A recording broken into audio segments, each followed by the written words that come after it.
The kitchen felt smaller than it ever had before, as my mother stood with her arms crossed, her words cutting through the afternoon silence like a blade through paper. "Your sister gets everything from Dad," she said, her voice cold and final. "The house, the business, all of it.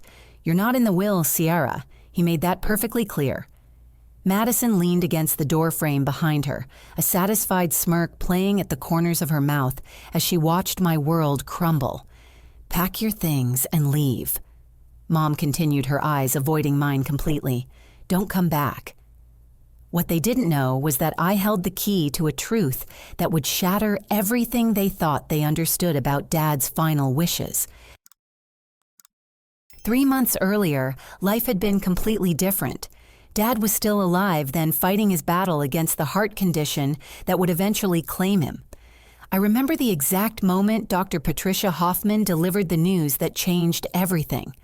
We sat in her sterile office on a Tuesday morning in March, the fluorescent lights humming overhead as she explained that Dad's condition was deteriorating faster than anyone had anticipated. "Thomas, you need to start making arrangements," she had said gently, her hands folded on the desk between us. "The medication isn't working as well as we hoped." Dad squeezed my hand, then his calloused fingers still strong, despite everything his body was going through. "Ciara's been taking care of everything, Doc. She knows what needs to be done." That conversation felt like a lifetime ago now as I stood in this same kitchen, reeling from Mom's announcement. Madison had been living in Seattle for the past 4 years, building her career in marketing at some tech startup. She visited maybe twice a year, usually around holidays, and always seemed eager to leave. When Dad got sick, she made excuses about work deadlines and important meetings. Meanwhile, I had moved back home from my apartment in downtown Portland to help with his care. Those final months had been difficult, but precious. Dad and I spent hours talking about the business he had built from nothing Murphy and Sons contracting, even though he never had sons. He taught me about reading blueprints spread across the kitchen table, showed me how to estimate materials, costs, and shared stories about the houses he had built throughout the city.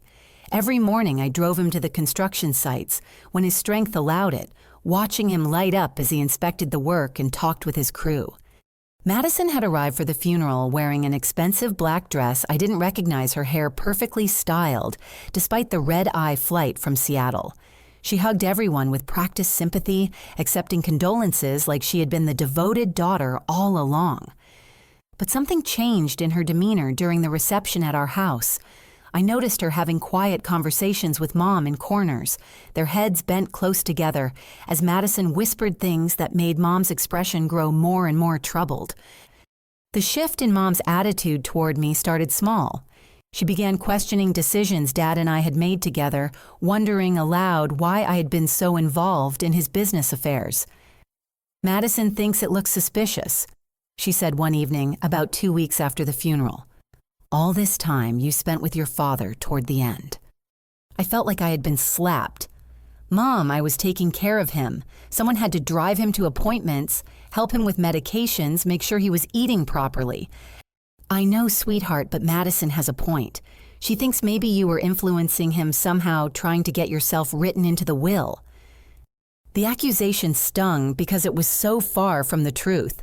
Dad and I had never even discussed his will in detail. Our conversations focused on keeping the business running, maintaining his relationships with longtime clients, and ensuring his employees felt secure during his illness. Money and inheritance felt too morbid to discuss while he was still fighting to live. As the weeks passed, Madison extended her stay, working remotely and spending hours with Mom while I was at work. I had taken a leave of absence from my job at an architectural firm to help Dad, but after his death, I needed to return to support myself. Those 8-hour days away from home gave Madison unlimited access to Mom's grieving, vulnerable mind. The poison Madison dripped into Mom's ears was subtle but effective. She questioned my motives, suggested I had been manipulating Dad, and painted herself as the protective daughter who was only looking out for Mom's best interests. She brought up every small disagreement or misunderstanding from our childhood, twisting them into evidence of my supposed greed and manipulation. The day I found Dad's old phone changed everything. I had been cleaning out his nightstand when I discovered the device tucked behind some papers. The battery was dead, but when I charged it and scrolled through his final text messages, my heart nearly stopped. There were dozens of messages from Madison over the past year, each one more demanding than the last. Dad, I need help with my student loans. Can you send $5,000? My rent went up again. I hate to ask, but could you cover the difference this month? The company is having cash flow problems. I might lose my job if I can't cover my car payment. Dad's responses showed his growing concern for Madison's financial stability. He had sent her money multiple times, always accompanied by gentle suggestions about budgeting and saving. But Madison's requests became more aggressive over time. You helped Ciara with her college. It's not fair that she gets everything just because she lives closer. I know Ciara is trying to turn you against me. She doesn't want you to help your other daughter. If you really love me, you'll make sure I'm taken care of in your will. Ciara has her job and her life. I have nothing. The final message, sent just 2 weeks before Dad's death, made my blood run cold. I talked to a lawyer about elder abuse cases. I hope I don't have to use that information, but I need to know you're protecting me from Ciara's influence. Madison had been threatening our father with false accusations of elder abuse to manipulate him into changing his will. She had convinced him that I was somehow brainwashing him, when the truth was that I had simply been the daughter who showed up when he needed me most. The realization hit me like a physical blow. Madison hadn't just manipulated Mom after Dad's death. She'd been working on him for months, filling his final days with doubt about my intentions and fear about my motives. The man who had raised me to believe in honesty and integrity had died, wondering if his older daughter was trying to take advantage of him. Sitting on Dad's bed with his phone in my hands, I understood for the first time the full scope of Madison's betrayal. She hadn't returned home to grieve or support our family. She had come to collect what she believed was rightfully hers, and she didn't care who she destroyed in the process. The foundation of everything I thought I knew about my family had just cracked wide open, and I could see the rotten structure underneath. The law office of Brennan and Associates sat on the 3rd floor of a restored brick building in downtown Portland, the kind of place where serious business had been conducted for generations. I climbed the narrow stairs with Dad's phone still burning in my purse, the weight of Madison's betrayal making each step feel like climbing a mountain. The receptionist, a kind woman named Angela Torres, who had known our family for years, greeted me with genuine warmth. "Ciara, honey, I'm so sorry for your loss. Your father was a good man," she said, leading me toward David Brennan's office. "He spoke about you often, always with such pride." David had been Dad's lawyer for over 20 years, handling everything from business contracts to property acquisitions. His office reflected decades of practice, with law books lining the walls and framed photos of his own family scattered across his massive oak desk. He stood as I entered, his expression serious but compassionate. "Ciara, please sit down. I'm glad you called. There are some important things we need to discuss about your father's estate." I settled into the leather chair across from his desk, my hands trembling slightly as I tried to process everything that had happened in the past few hours. "Mr. Brennan, my mother told me that Madison inherits everything. She said Dad changed his will and left me out completely." David's eyebrows shot up in surprise. "That's absolutely incorrect, Ciara. Your father never changed his will. In fact, he updated it just 6 months ago to ensure your inheritance was clearly defined and legally protected." The room seemed to spin around me as David opened a thick file folder. "Let me read you the exact language," he said, adjusting his glasses. "To my daughter, Ciara Murphy, who has shown unwavering dedication to our family business and to my personal care during my illness, I leave the family home at 1523 Maple Street, all assets of Murphy & Sons Contracting, including equipment and client contracts, and all properties currently held under Murphy Holdings, LLC. I stared at him in disbelief. "But what about Madison?" Madison receives a trust fund of $50,000 to be distributed over 5 years. Your father was very specific about his reasoning. He felt that Madison had shown little interest in the family business or in maintaining close family relationships. David pulled out another set of documents. But there's more, Ciara, much more than even you know about. Your father established several investment accounts over the years, always with you as the primary beneficiary. He wanted to ensure you would have financial security to continue running the business and caring for your mother. He spread the papers across his desk like a poker player revealing a winning hand. Murphy Holdings LLC owns 3 rental properties in the Hawthorne district. The combined value is approximately $400,000. Then there are the investment accounts, a traditional IRA, with Vanguard containing $120,000, a Roth IRA with $95,000, and a business savings account with $380,000. The numbers felt surreal. I had known Dad was successful, but I had no idea about the extent of his financial planning. Why didn't he tell me about any of this? Thomas was old school about money. He believed in keeping financial information private until it was necessary to share it. But there's something else you need to know. David leaned forward, his expression growing more serious. 2 years ago, your father made you a legal partner in Murphy & Sons Contracting. You own 49% of the company with full rights to purchase his remaining 51% upon his death for the nominal fee of $1. I felt like I was going to faint. I'm already a business owner. Yes, and your father structured it this way specifically to protect the company from any potential legal challenges. As a legal partner who has been actively involved in business operations, your inheritance of his remaining shares is virtually uncontestable. David handed me another document. This is the partnership agreement you signed. Do you remember? Looking at the paperwork, I vaguely recalled Dad asking me to sign some business documents during his illness. He had explained it as updating insurance beneficiaries and emergency contact information. I had trusted him completely and signed without reading the fine print. Your father was protecting you, Ciara. He knew that inheritance disputes could drag on for years and destroy family businesses. By making you a legal partner while he was alive and competent, he ensured that Murphy & Sons would continue operating regardless of any challenges to his will. Angela knocked softly and entered with a steaming cup of coffee and a plate of cookies. I thought you might need this, she said kindly, setting them down beside me.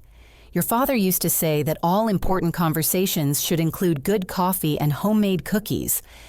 The small gesture of kindness nearly broke me. Dad had thought of everything planning not just for my financial security, but for my emotional well-being. While Madison had been threatening him and manipulating Mom, he had been quietly ensuring that his life's work would continue through the daughter who had never asked for anything except the chance to care for him. There's one more thing, David said, pulling out a sealed envelope with my name written in Dad's familiar handwriting. He asked me to give this to you after we discussed the inheritance details. With shaking hands, I opened the envelope and unfolded a single sheet of paper. Dad's words written in his careful script filled the page. My dear Ciara, if you're reading this, then David has explained how much you mean to me and to our family's future. I know this inheritance might surprise you, but every decision I made was based on watching you grow into the strong, compassionate woman you've become.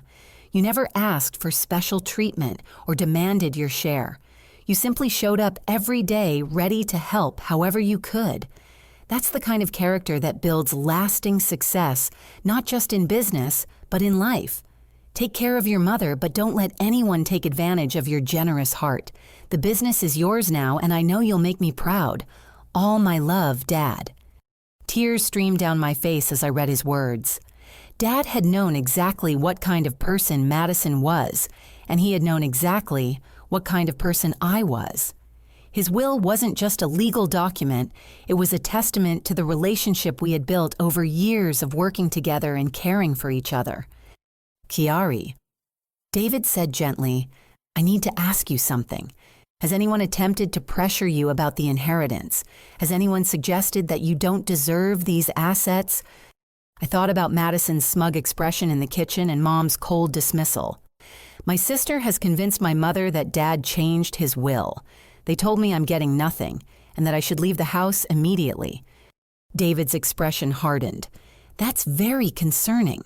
It sounds like someone may be trying to manipulate the situation for their own benefit. I think we need to take immediate steps to protect your interests and ensure your mother isn't being misled about her late husband's wishes. As I left the law office that afternoon, my head was spinning with the magnitude of what I had learned. I wasn't the disinherited daughter Madison and Mom believed me to be. I was Dad's chosen successor, the heir to everything he had worked his entire life to build. But more importantly, I was the daughter he had trusted with his legacy because he knew I would honor it. The drive back to Maple Street felt different now. I wasn't returning to pack my belongings in shame. I was returning to claim what was rightfully mine and to protect our family from Madison's web of lies and manipulation. Dad had given me the tools I needed to fight back. Now I just had to find the courage to use them. The house felt different when I pulled into the driveway that evening, like I was seeing it through new eyes. This wasn't just the place where I had grown up anymore. It was my inheritance, my responsibility, and my home. The white two-story colonial with its wraparound porch and mature oak trees represented decades of Dad's hard work and careful planning. Madison's rental car, a silver sedan that screamed, "I'm too important for family visits," sat parked at an angle that blocked half the driveway. I could hear voices coming from the living room as I climbed the front steps. Madison's tone was animated and urgent, while Mom's responses sounded tired and confused. I paused at the front door key in hand and listened to the conversation that would change everything.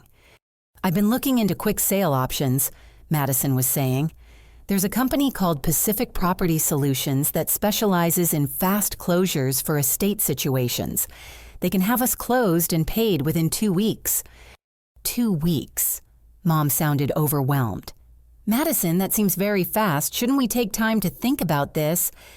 "Mom, you can't afford to keep this house. The property taxes alone are going to eat up your Social Security checks. Dad left you in a terrible financial position, and we need to act quickly before the bills start piling up." My blood began to boil as I listened to Madison feed our grieving mother lies about her financial situation. Dad had been meticulous about planning for Mom's future. The house was completely paid off, and he had established a separate account specifically for property taxes and maintenance expenses. "But this is my home," Mom said softly. "Thomas and I plan to live here until—" "I know it's hard, but you have to be practical. I found some nice senior communities where you'd be much happier. Places with activities and people your own age. You wouldn't have to worry about maintenance or yard work or any of that stress." I slipped inside quietly and moved toward the living room, staying out of sight in the hallway. Through the archway, I could see Madison standing over Mom, who sat hunched in Dad's old recliner, looking smaller and more fragile than I had ever seen her. "What about Ciara?" Mom asked. "She's been living here taking care of things." Madison's laugh was sharp and bitter. "Mom, Ciara doesn't have any legal claim to this house. She's been living here rent-free for months, taking advantage of your generosity. It's time for her to get her own place and support herself like an adult. She was taking care of your father. She was manipulating Dad while he was sick and vulnerable. Thank God he came to his senses before it was too late and made sure you're protected." I had heard enough. Instead of confronting Madison directly, I decided to do some investigating of my own. I slipped back outside and walked around to the detached garage where Madison's rental car was parked. The windows were down about an inch due to the warm September evening, and I could see her laptop bag and some papers scattered across the passenger seat. Looking around to make sure I wasn't being watched, I peered through the window. The papers appeared to be real estate documents and what looked like legal forms. My heart rate quickened as I realized what I was seeing. These weren't just casual inquiries about selling the house. These were detailed contracts and agreements. Madison's voice carried from the house as she continued her sales pitch to Mom. I've already scheduled the appraiser for tomorrow morning. Frank Coleman from Pacific Property Solutions is very interested. He deals with estate situations all the time, so he understands the need for quick decisions. I moved closer to the car window and used my phone's flashlight to read the papers more clearly. What I saw made my stomach turn. There were multiple documents with Mom's signature, but the handwriting looked shaky and uncertain, nothing like her usual confident script. Power of attorney forms, property transfer documents, and bank authorization forms all bore her name. But it was the bank statements tucked under the legal papers that really caught my attention. These weren't Mom's regular checking account statements. These were from a savings account I didn't recognize, showing a balance of nearly $40,000 just 3 weeks ago. The recent transactions showed steady withdrawals, $3,000 here, $2,000 there, all signed off by someone with financial power of attorney. Madison had been systematically draining Mom's savings account while convincing her that she was financially desperate. The hypocrisy was breathtaking. Madison was creating the very financial crisis she claimed was forcing the house sale. I heard footsteps on the front porch and quickly moved away from the car. Madison emerged from the house, talking animatedly on her phone as she walked toward her vehicle. "Frank, it's Madison. Yes, I think we can move forward with the offer we discussed. My mother is very motivated to sell quickly. No, there won't be any complications from my sister. She understands the situation." I ducked behind Dad's old pickup truck, feeling like a spy in my own family's drama. Madison got into her car and drove away, apparently heading to some evening appointment. This was my chance to find out exactly what she had been planning. Back inside the house, I found Mom still sitting in Dad's chair, staring at a stack of papers on the side table. Her eyes were red from crying, and she looked more confused than I had ever seen her. "Mom, are you okay?" I asked, sitting down on the sofa across from her. She looked up at me with an expression I couldn't quite read. "Madison says I need to sign these papers tonight. Something about protecting my interests before you try to contest your father's will." "What papers, Mom?" She handed me the documents Madison had left behind. I felt sick as I read through them. These were preliminary sale agreements giving Pacific Property Solutions the exclusive right to purchase our house for $240,000. I knew from Dad's insurance appraisals that the house was worth at least $350,000 in the current market. "Mom, this is way below market value. Someone is trying to take advantage of you." Madison says it's a fair price for a quick sale. She says we don't have time to wait for a better offer because of the tax situation. I pulled out my phone and showed Mom the photos I had taken of her bank statements from Madison's car. "Mom, look at this. These are your savings account records. You're not broke. Someone has been taking money out of your account without telling you." Mom stared at the photos, her confusion deepening. "I don't understand. Madison said Dad left us with nothing but debts." "Madison lied to you, Mom, about everything." The front door opened and Madison returned carrying a bag from a local pharmacy. She stopped short when she saw me sitting with Mom, her expression immediately shifting from casual confidence to defensive alertness. "Ciara, I thought you had left like Mom asked you to." "I'm not going anywhere, Madison. We need to talk about these papers you're having Mom sign." Madison's mask slipped completely, and for the first time since Dad's funeral, I saw her true face.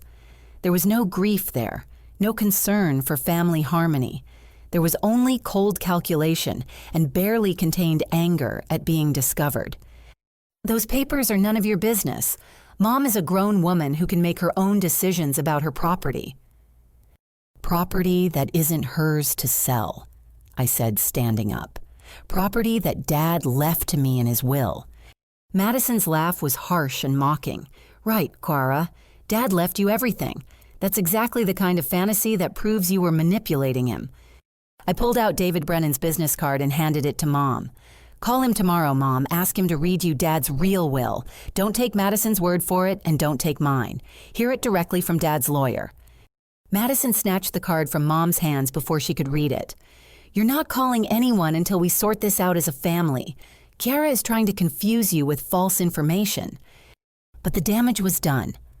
Mom was looking back and forth between us, and I could see doubt creeping into her eyes. The perfect victim Madison had been creating was starting to ask questions. "Madison," Mom said slowly, "if what you're telling me is true, why won't you let me call the lawyer to confirm it?" Madison's composure finally cracked completely. "Because lawyers lie, Mom. Because the system is set up to favor people like Ciara, who know how to manipulate it. Because if we don't act quickly, we're going to lose everything Dad worked for." But Mom was no longer listening. She was staring at the bank statement photos on my phone, adding up the unauthorized withdrawals in her head. Years of managing household finances had given her a sharp eye for numbers, even in her grief-clouded state. "Madison," she said quietly, "did you take money from my savings account?" The question hung in the air like a sword waiting to fall. Madison stood frozen, caught between the lie she had been living and the truth she couldn't deny. In that moment, I realized that Dad's legacy wasn't just the business or the house or the money he had left behind. His real gift to me was the example he had set of facing difficult truths with courage and integrity. The web Madison had spent months weaving was finally beginning to unravel, and tomorrow would bring revelations that would change our family forever. Madison's face went through a series of rapid changes as Mom's question about the missing money hung between us. First came surprise, then calculation, then a cold hardness I had never seen before. She set down the pharmacy bag and crossed her arms, no longer bothering to hide her true intentions. "Yes, Mom, I took some money from your account, but only because I was protecting it from Ciara's influence. You were so confused after Dad died, so vulnerable to manipulation. I moved the money to a safer place where she couldn't get to it." The blatant lie took my breath away. "Madison, those withdrawals started months ago, long before Dad even died. I have the bank records right here. Bank records that you probably forged." Madison shot back. "You've had access to all of Dad's paperwork, all of Mom's documents. It would be easy for someone with your skills to create fake evidence." Mom looked between us, her confusion deepening. "I don't understand what's happening here. Why are you two fighting like this?" Madison immediately softened her tone and moved to kneel beside Mom's chair. "Mom, I know this is overwhelming. That's exactly why Ciara is trying to confuse you. She wants you to doubt everything so she can take advantage of your grief." I couldn't stay silent any longer. "Mom, I need to show you something." I pulled out Dad's old phone and opened the text message thread between him and Madison. These are messages Madison sent to Dad over the past year. As Mom read through the demanding texts and veiled threats, her face grew pale. Each message revealed another layer of Madison's manipulation, building a clear picture of financial pressure, emotional blackmail, and outright intimidation. Madison. Mom said slowly, "You threatened your father with elder abuse accusations." Madison's composure shattered completely. She stood up abruptly, her face flushing with anger. "Fine. You want the truth? I'll give you the truth. I've known about Dad's real will all along." The admission hit the room like a thunderclap. "What do you mean?" I asked. Madison began pacing back and forth across the living room, her carefully constructed facade falling away piece by piece. "Did you really think I was stupid enough not to investigate Dad's estate planning? I hired a private investigator months ago to look into his finances and legal documents." She pulled out her own phone and showed us a series of professional-looking reports.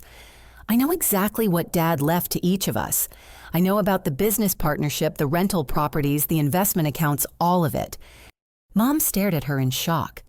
"Then why did you tell me that Ciara was getting nothing?"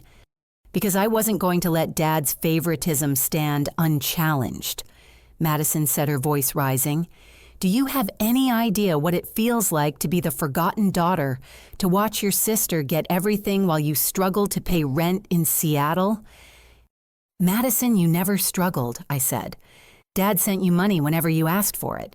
You have a good job, your own apartment, your own life." "A life I built despite getting no support from this family," she snapped. "While you were playing house with Dad, learning his business and becoming his favorite, I was working 60-hour weeks trying to prove myself in a competitive industry." She turned to Mom, her tone becoming more desperate.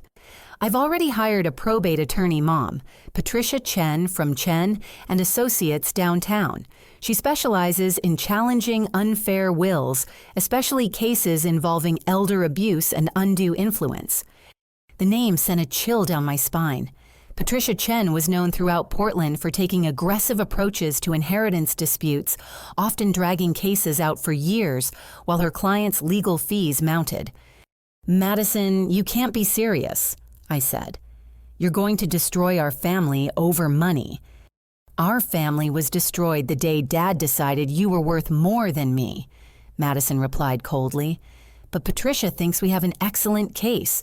I've been documenting evidence of your manipulation for months." She opened her laptop and showed us a folder filled with photos and video files.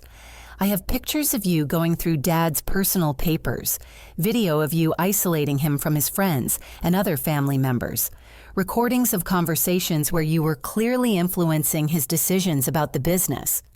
My heart sank as I realized the scope of her preparation. Those photos were taken when I was helping Dad organize his paperwork because he couldn't do it himself anymore. The recordings were conversations about business operations, not manipulation. Patricia says it doesn't matter what the context really was. What matters is how it looks to a jury, and it looks like textbook elder abuse. Madison turned back to Mom with renewed energy. "I've already lined up witnesses who will testify about Ciara's suspicious behavior. Frank Coleman noticed how controlling she was during Dad's final months. Dr. Hansen from Dad's cardiologist office remembers Ciara dominating medical appointments. Even some of Dad's construction workers have concerns about how much influence she had over business decisions." The accusations kept coming, each one more devastating than the last. Madison had spent months building a false narrative, twisting every act of caregiving into evidence of manipulation, every business discussion into proof of undue influence. "And the best part," Madison continued, "is that even if I don't win the case completely, I can drag it out for 3 to 5 years. Patricia charges $400 an hour, and estate litigation can easily cost $200,000 or more. Can you afford that kind of legal bill, Ciara?" The calculation behind her cruelty was breathtaking. Even if her accusations were completely false, the cost of defending against them could force me to settle for a fraction of my inheritance. Madison was banking on my inability to fight a prolonged legal battle. "But there's another option," she said, her tone shifting to something almost reasonable. "We can settle this privately without lawyers or courts or family destruction. I keep the house and the liquid assets. You keep the business and the rental properties. Mom gets to stay in her home, and we all move on with our lives." The proposal sounded almost fair until I did the math in my head. The house and liquid assets Madison wanted were worth over $600,000. The business and rental properties she was offering me were valuable, but came with ongoing responsibilities and risks. "Madison, that's not an equal split," I said. "It's more than equal, considering that I'm the one who has to live with the consequences of Dad's favoritism," she replied. "Besides, you love the construction business so much. This way, you get to keep playing with Dad's toys while I take care of the real financial responsibilities." Mom had been listening to this entire exchange with growing horror. Finally, she spoke up, her voice stronger than it had been all evening. "Madison, I want to call Mr. Brennan tomorrow morning. I want to hear your father's will read aloud in his exact words." Madison's mask slipped again, revealing the panic underneath. "Mom, you don't understand what you're asking for. These lawyers are going to try to confuse you, make you doubt your own memory about what Dad really wanted." "Then let them try," Mom said firmly. "If your father really wanted Ciara to have everything, then I need to hear that directly from his lawyer. And if he wanted you to be provided for differently, I need to understand why." Madison realized she was losing control of the situation. Her carefully constructed manipulation was crumbling under the weight of too many lies and contradictions. She grabbed her laptop and purse, heading toward the front door. "Fine," she said, her voice tight with barely controlled rage. "Call the lawyer, hear the will. But remember that I tried to protect you from this heartbreak. When you realize that Dad cared more about his business partner than his own wife's financial security, don't come crying to me." She paused at the doorway for one final shot. "And Ciara, when you're drowning in legal fees and wondering why you didn't take my generous settlement offer, remember that I gave you a chance to do this the easy way." The front door slammed behind her, leaving Mom and me sitting in stunned silence. The pharmacy bag Madison had brought in still sat on the coffee table, its contents a mystery. As I looked at it, I wondered what other secrets and manipulations she had been hiding. But for the first time since Dad's death, I felt a glimmer of hope. The truth was finally coming to light, and tomorrow would bring the proof we needed to expose Madison's web of lies completely. Dad had trusted me with his legacy, and I wasn't going to let Madison's greed destroy what he had spent his lifetime building. The next morning dawned crisp and clear, one of those perfect September days in Portland, when the air smells like possibility and new beginnings. I woke up in my childhood bedroom, the same room where I had dreamed about my future as a little girl, never imagining that future would include defending my inheritance against my own sister's lies. Mom had called David Brennan first thing, scheduling an appointment for that afternoon to hear Dad's will read aloud. The relief in her voice when she hung up the phone told me that Madison's manipulation was finally losing its hold on her grieving mind.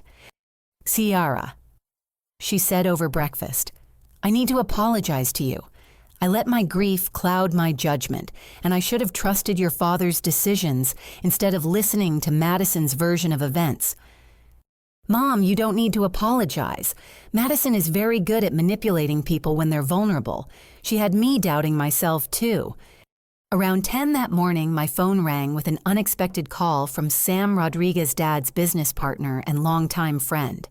Sam had worked alongside Dad for 15 years, starting as a crew foreman and eventually becoming his most trusted collaborator on major projects. "Ciara, I hate to bother you during this difficult time, but I think there's something you need to see. Can you meet me at the office?" Murphy and Sons. Contracting operated out of a converted warehouse in southeast Portland with office space upstairs and equipment storage on the main floor. When I arrived, Sam was waiting with Jake Murphy, the lead foreman, who shared Dad's last name, but no relation. Jake had been with the company for 8 years and commanded the respect of every worker on every job site. "What's going on, guys?" I asked as they led me up to the office. Sam's expression was grim. "Your sister paid us a visit yesterday afternoon right after she left your house. She had some very interesting questions about the business operations and company finances."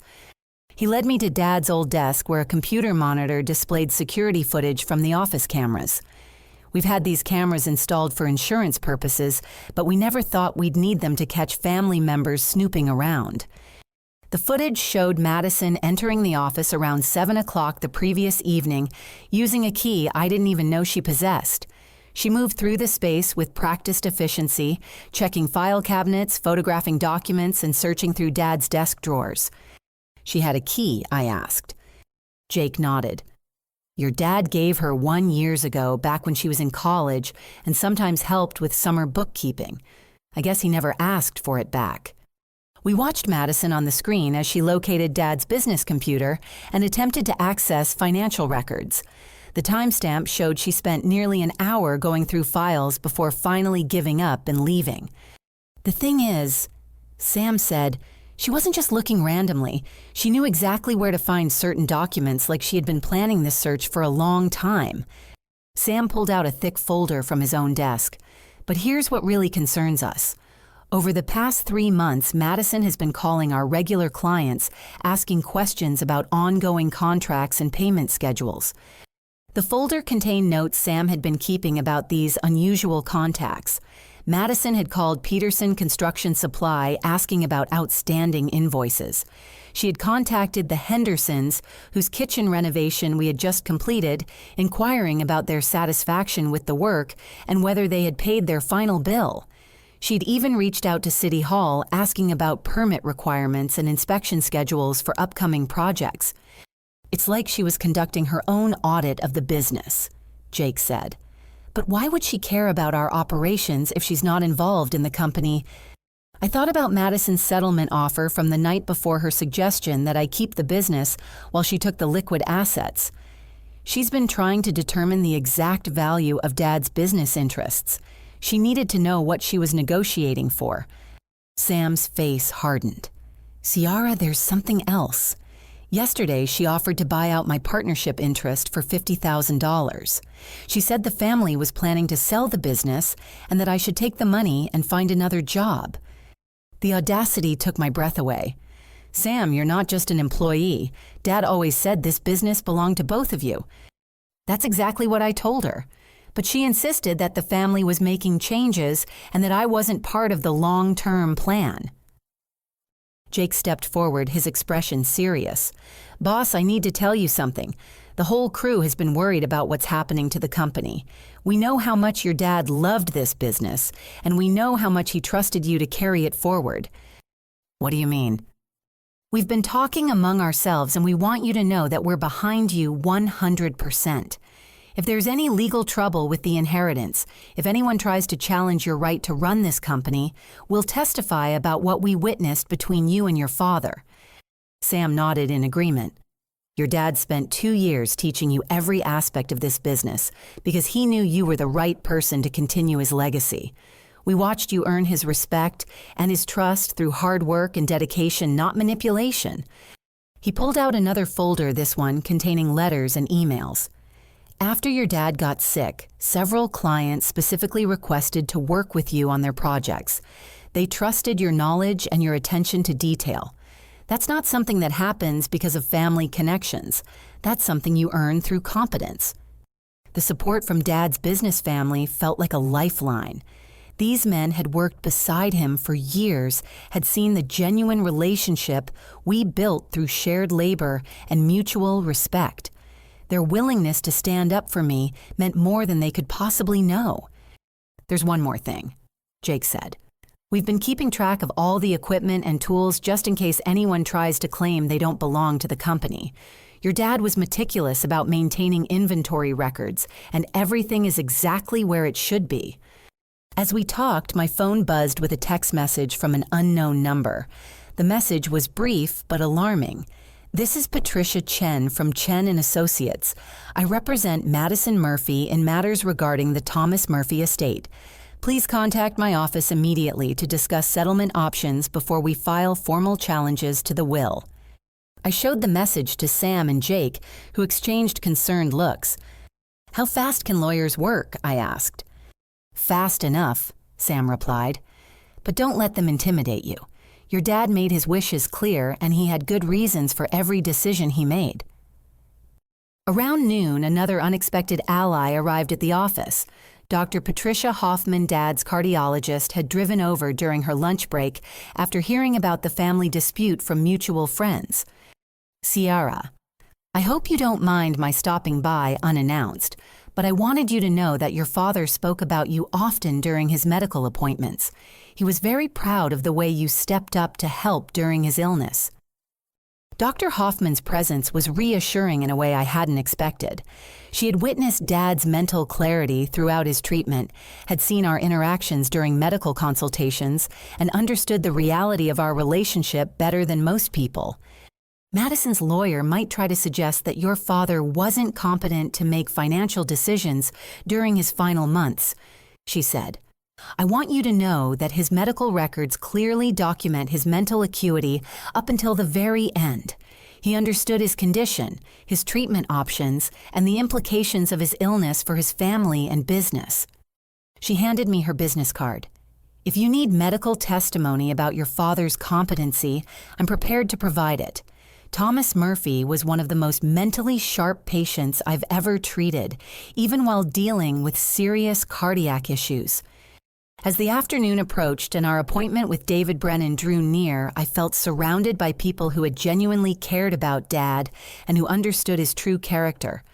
Madison could hire expensive lawyers and manufacture false evidence, but she couldn't change the fact that Dad had built real relationships based on trust and mutual respect.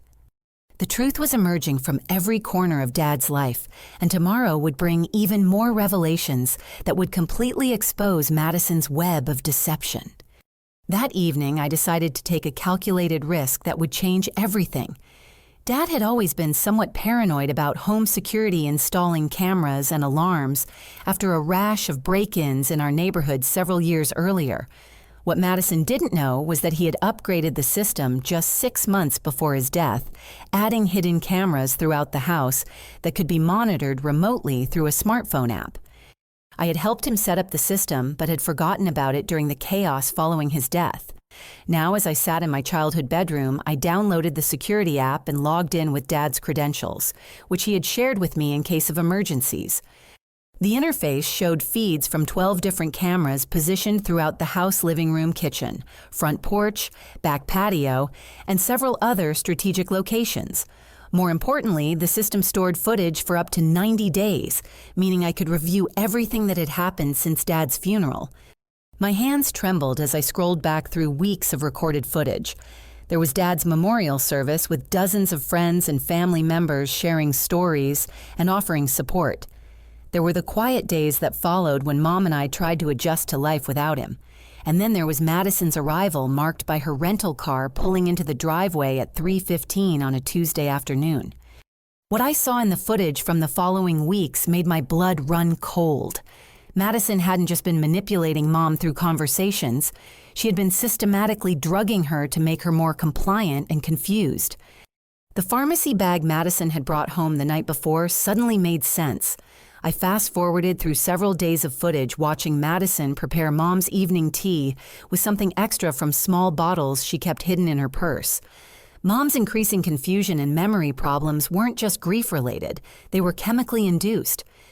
But the most damning footage was from the previous afternoon recorded while I was meeting with David Brennan. Madison had used my absence to search through Mom's jewelry box, taking several valuable pieces that had belonged to my grandmother. She also rifled through Dad's desk, photographing insurance policies and bank statements. The security cameras had captured everything in crystal clear, high definition, Madison stealing family heirlooms, manipulating a drugged elderly woman, and systematically looting our family's financial information. She'd given me the evidence I needed to destroy her credibility completely. I immediately called David Brennan's emergency number despite the late hour. David, it's Ciara Murphy. I'm sorry to bother you, but I've discovered something that changes everything about Madison's threats. Can you meet me early tomorrow morning? I have video evidence of criminal activity.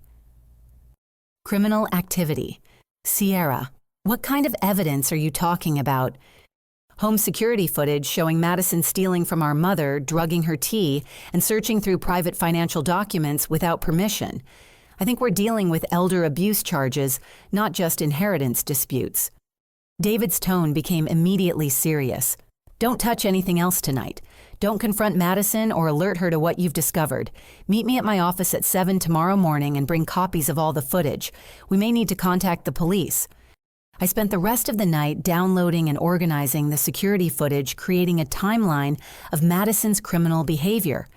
The evidence was overwhelming, dozens of instances of theft, manipulation, and abuse spread across several weeks. But Madison wasn't finished with her schemes. Around midnight, she returned to the house, apparently expecting Mom and me to be asleep. I watched through the security app as she let herself in through the front door and moved quietly toward Mom's bedroom. This was my chance to catch her in the act. I crept downstairs and hid in the hallway using my phone to record additional evidence, while the security cameras captured everything from multiple angles. Madison entered Mom's room carrying another bottle of pills and a glass of water. I watched in horror as she prepared to give our sleeping mother additional medication to keep her docile and confused. "Madison, stop," I said, stepping into the doorway with my phone recording. She spun around, dropping the pill bottle as she faced me. "Ciara, what are you doing awake?" "I could ask you the same question. What are you giving Mom?" Madison's composure cracked as she realized she had been caught red-handed. She was having trouble sleeping. I was just trying to help her rest. By giving her unprescribed medication without her knowledge or consent, I picked up the pill bottle Madison had dropped. The label showed it was lorazepam, a powerful anti-anxiety medication prescribed to someone named Jennifer Walsh. Madison had been drugging Mom with stolen prescription drugs. Madison, this is elder abuse. This is a felony. Her mask dropped, completely revealing the cold calculation underneath. You can't prove anything, Ciara. It's your word against mine, and who's going to believe the daughter who manipulated her dying father? Actually, I can prove everything. I held up my phone, still recording, and I'm not the only one who knows what you've been doing. Madison's face went white as she realized the implications. You've been watching me. Dad's security system has been recording everything since you arrived. Every theft, every lie, every time you drugged Mom's tea. All of it is documented in high-definition video with timestamps.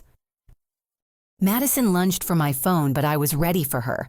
I stepped back into the hallway, keeping the device safely out of reach. It's too late, Madison. I've already made copies of everything and sent them to David Brennan.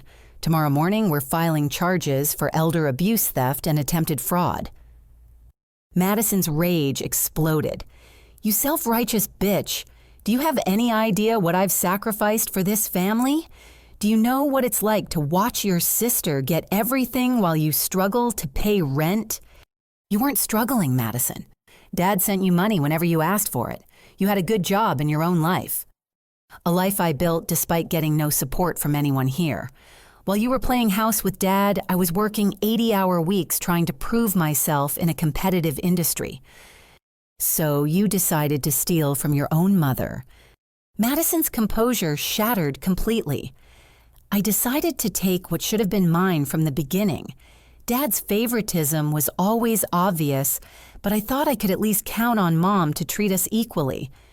She was spiraling now, admitting to crimes she would never be able to deny.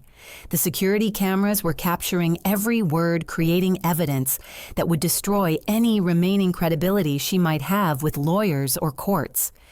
The rental properties should have been mine. She continued, her voice rising. The business should have been mine. Even this house should have been mine instead of yours. I'm the older daughter. I'm the one with actual business experience. Madison, you threatened our father with elder abuse accusations to try to manipulate him into changing his will. You stole from Mom's bank accounts. You've been systematically drugging her to make her more compliant. None of that has anything to do with fairness or family loyalty. But Madison was beyond reason now. Patricia Chen says we can prove you manipulated Dad into signing documents he didn't understand. She says elder abuse cases are very hard to defend, especially when there's a clear pattern of isolation and control. Patricia Chen is going to have a hard time making those arguments when her client is facing felony charges for actually committing elder abuse. The reality of her situation was finally sinking in. Madison had spent months building a false case against me, while simultaneously committing the exact crimes she planned to accuse me of. The irony would have been amusing if the stakes weren't so serious. Mom appeared in her bedroom doorway, awakened by our raised voices. She looked more alert than she had in weeks, probably because Madison hadn't been able to drug her evening tea. What's happening? Mom asked, looking between us with growing awareness. Madison made one last desperate attempt at manipulation. Mom Ciara is trying to have me arrested because she doesn't want to share Dad's inheritance. She's been recording private family conversations and violating our privacy. But Mom was no longer the confused, grieving woman Madison had been manipulating. Madison, I heard everything you just said. I heard you admit to taking money from my accounts and giving me medication without my knowledge. Madison's world was collapsing around her. All of her careful planning, all of her manipulation and lies had led to this moment of complete exposure. She'd given me everything I needed to not only defend my inheritance, but to have her prosecuted for multiple felonies. This isn't over, she said, backing toward the front door. Patricia Chen is still going to challenge Dad's will. Even if I can't be personally involved in the case anymore, the legal issues still exist. Actually, Madison, I think you'll find that Patricia Chen drops you as a client once she learns about the criminal charges you're facing. Lawyers don't like to be associated with clients who commit the exact crimes they're accusing other people of. Madison fled the house that night, leaving behind her rental car and most of her belongings.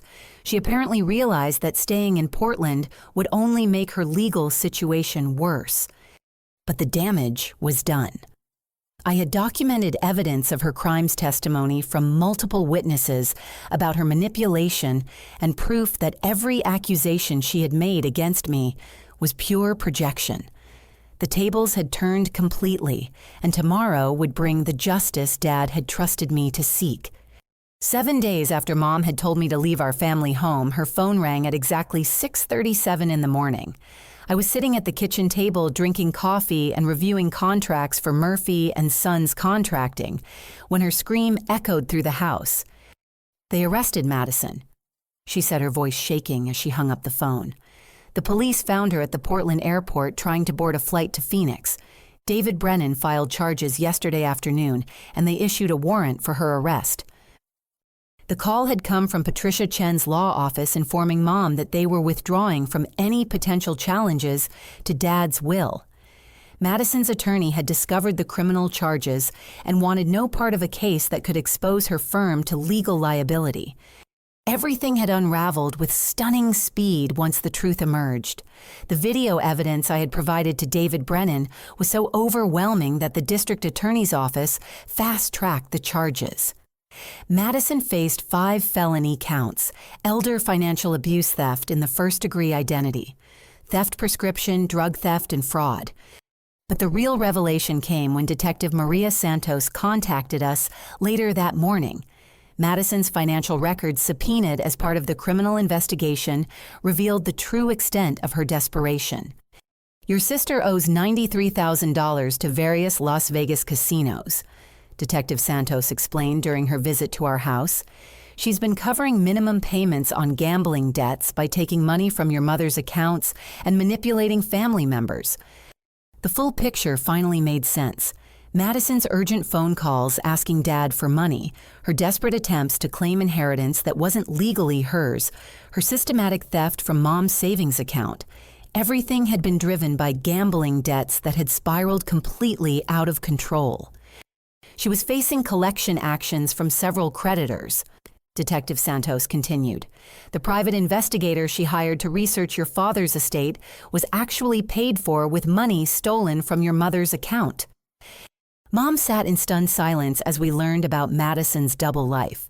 The successful marketing executive persona had been a complete facade hiding addiction and financial ruin that threatened her entire future.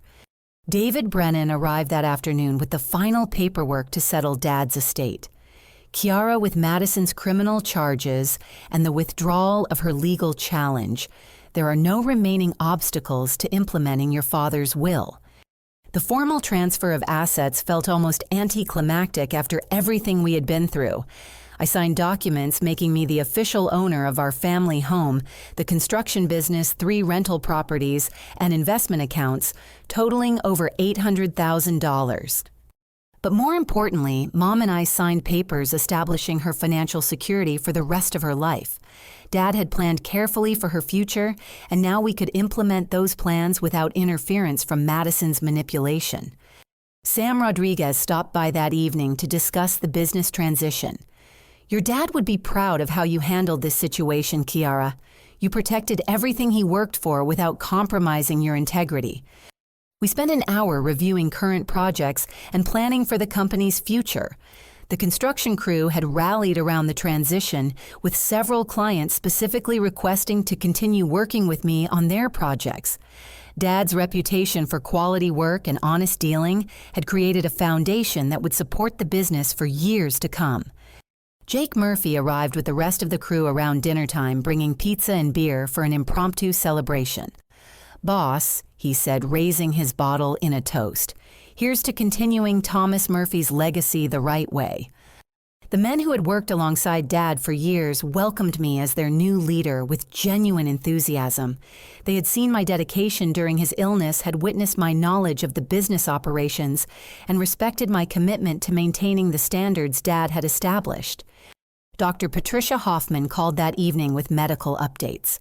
I've reviewed your mother's blood work from last week, and I'm happy to report that the lorazepam is completely out of her system. She should start feeling much clearer and more energetic within the next few days." The relief in Mom's voice was audible. "I thought I was losing my mind, Patricia. I couldn't understand why I felt so confused and tired all the time." "What Madison did to you was a serious crime, Janet. You were chemically impaired against your will, which explains the memory problems and decision-making difficulties you experienced." 2 weeks later, Madison accepted a plea agreement that required her to serve 18 months in minimum security prison, followed by 5 years of probation and mandatory gambling addiction treatment. She also agreed to pay full restitution to Mom's savings account and to have no contact with our family during her probation period. Patricia Chen's law office sent a formal letter acknowledging that any challenges to Dad's will were permanently withdrawn and that Madison had no legal claim to any portion of the estate. The house felt different now, filled with the energy of new beginnings rather than the shadows of grief and manipulation. Mom and I worked together to redecorate Dad's old office, converting it into a space where I could manage both the construction business and the rental properties. Murphy & Sons, contracting, flourished under my leadership. Word spread throughout Portland about our commitment to quality work and honest pricing, bringing in new clients who appreciated the values Dad had instilled in the company. We hired 2 additional crew members to handle the increased workload, both of whom had learned their trades through the apprenticeship programs Dad had supported. The rental properties provided steady income that allowed Mom and me to travel together for the first time in years. We visited national parks Dad had always wanted to see, taking photographs and collecting memories that honored his spirit of adventure and curiosity. 6 months after Madison's arrest, I established the Thomas Murphy Memorial Scholarship Fund for students pursuing careers in the building trades. The scholarship provided financial assistance and mentoring for young people who wanted to learn construction skills but couldn't afford traditional college education. The first scholarship recipient was Maria Gonzalez, an 18-year-old from East Portland, who reminded me of my younger self, determined, hardworking, and passionate about building things that would last. Dad would have loved meeting her. As I stood in the completed kitchen renovation that had been Dad's final project, I realized that his true legacy wasn't the money he had left behind or even the business he had built. His real gift was the example he had set of facing difficult situations with integrity and courage. Madison had tried to destroy our family through lies and manipulation, but the truth had a power all its own. By trusting in that truth and fighting for what Dad had worked his entire life to build, I had discovered strengths I never knew I possessed. The house on Maple Street was no longer just the place where I had grown up. It was the foundation for a future built on the values Dad had taught me: hard work, honest dealing, and loyalty to the people who matter most. Justice had been served not through revenge or cruelty, but through the simple act of refusing to let lies triumph over truth. Madison would have her chance to rebuild her life after facing the consequences of her choices. Meanwhile, Mom and I would continue building on the solid foundation Dad had left us, creating new memories while honoring the legacy of the man who had loved us enough to plan for our future, even when he couldn't be there to see it. Looking back on those 7 difficult days, I understood that sometimes the greatest gift we can receive is the opportunity to discover who we really are when everything we thought we knew falls apart. Dad had trusted me with his life's work because he knew I had the strength to protect it, even from family members who would try to take it away. The truth had set us free, and now we could move forward together, building something beautiful on the foundation he had provided. Have you ever had to stand up to a family member who was trying to take advantage of your kindness? I'd love to hear your stories in the comments below about how you found the courage to protect what matters most to you. If this story touched your heart or reminded you of your own family experiences, please hit the like button and subscribe for more stories about finding strength in difficult times. And don't forget to share this with someone who might need to hear that sometimes fighting for the truth is the most loving thing you can do. Thank you for listening to my story, and I hope it reminds you that integrity and courage can overcome even the most calculated deceptions. Until next time, remember that the people who truly love you will never ask you to choose between your values and their approval.